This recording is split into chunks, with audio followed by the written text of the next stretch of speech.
Harga kebutuhan pokok kembali terpantau mengalami kenaikan. Kali ini giliran harga garam yang melonjak mencapai Rp40.000 per balnya. Sebelumnya harga garam dijual hanya Rp36.000 per balnya. Pantauan Tim Liputan Silampari TV di Pasar Impres Kota Lubuk Linggau. Terpantau harga garam mengalami kenaikan harga, di mana sebelumnya harga garam dijual satu bal hanya Rp36.000. Kini naik Rp4.000 menjadi Rp40.000 per balnya. Pedagang garam Edi mengatakan ia menjual berbagai macam jenis garam, yaitu garam intan, garam permata, dan garam cap pohon. Untuk harga satu balnya hanya Rp40.000, mulai dari Rp2.000 sampai Rp5.000 saja.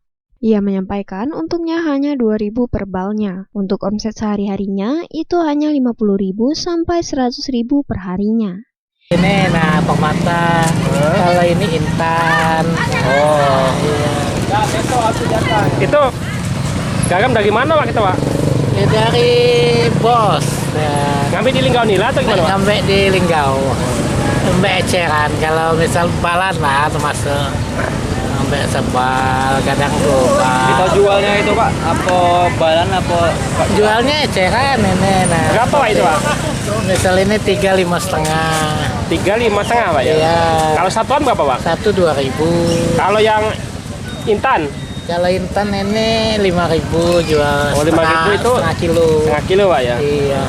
Yang paling murah garam apa Pak? Yang paling murah ini Rp2.000. Rp2.000 tuh Pak? Iya. Garam apa tuh Pak? Garam cap pohon. Oh ya Pak, gimana? Ya turun. Ini naik lagi nih, lana Rp40.000 sebal. Ya kalau biasanya itu berapa sebelumnya? Biasanya 36.